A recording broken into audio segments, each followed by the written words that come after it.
ഉറക്കം കെടുത്തുന്നതും പകലിൽ മാന്യത കെടുത്തുന്നതുമായ ഒന്നാണ് കടം.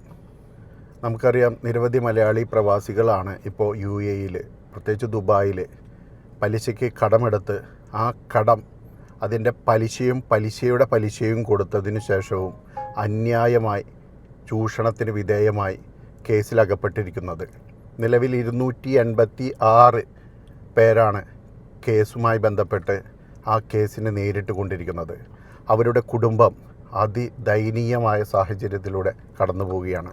ഇപ്പോൾ വെക്കേഷൻ വന്നപ്പോൾ നിരവധി ആളുകളെ കുടുംബം നാട്ടിലേക്ക് പോയി എന്നുണ്ടെങ്കിലും ആ കേസിലെ പ്രതികൾക്ക് ട്രാവൽ ബാൻ ഉള്ളതുകൊണ്ട് നാട്ടിലേക്ക് പോകാനും കഴിഞ്ഞില്ല. അച്ഛൻ മരണപ്പെട്ടിട്ട്, അമ്മ മരണപ്പെട്ടിട്ട്, സഹോദരന്മാർ മരണപ്പെട്ടിട്ട്, മക്കൾ മരണപ്പെട്ടിട്ട് പോലും നാട്ടിൽ പോകാൻ കഴിയാതെ ട്രാവൽ ബാനിൽ അകപ്പെട്ടവരുണ്ട്.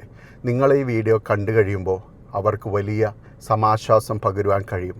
എന്താണെന്നല്ലേ, തീർച്ചയായിട്ടും ഈ വിഷയം കേരളത്തിലെ 10,000-കണക്കിന് ആളുകൾ ഉറ്റുനോക്കുന്ന ഈ വിഷയം കേരള നിയമസഭ നടക്കുന്ന ഒരു സമയമാണ്. ആ നിയമസഭയിലെത്തിക്കുവാൻ നിങ്ങളുടെ സുഹൃത്തുക്കളായ രാഷ്ട്രീയക്കാരോടോ അല്ലെങ്കിൽ പ്രവാസികളായ ബന്ധുമിത്രാദികളോടോ ഇത് പറയുന്നതോടുകൂടെ ഒരു പരിധിവരെ നമുക്ക് രാഷ്ട്രീയ ഭരണകൂടത്തിൻ്റെ അടുത്ത് ഈ വിഷയം എത്തിക്കാനായിട്ട് കഴിയും. നോർക്ക പോലുള്ള സംവിധാനങ്ങൾക്ക് നിഷ്പ്രയാസം ഈ പ്രശ്നത്തിൽ ഇടപെട്ട് നമുക്ക് പരിഹരിക്കാൻ കഴിയും. ഈ പ്രശ്നം എന്ന് പറയുന്നത് കടം വാങ്ങി അതിൻ്റെ പലിശയും കൊടുക്കാതെ, കടവും വീട്ടാതെ മുങ്ങി നടക്കുന്നവർക്ക് വേണ്ടിയിട്ടല്ല. പലിശയുടെ പലിശയും കൂട്ടുപലിശയും മുതലും നൽകിയിട്ടും കേസിലകപ്പെട്ടവർക്ക് വേണ്ടിയാണ് ഈ വീഡിയോ ചെയ്യുന്നത്.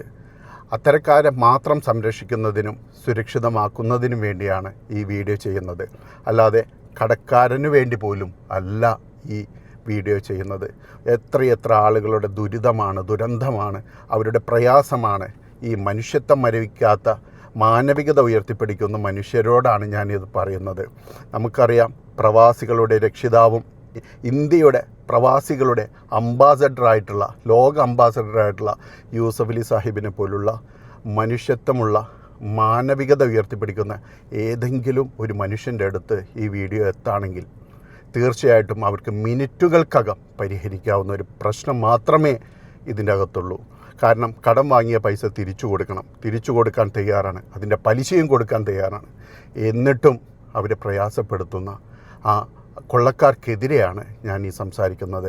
ദയവായി നിങ്ങളിലാണ്, ഈ കേൾക്കുന്നവരിലാണ് പരിഹാരം. സഹായിക്കുക.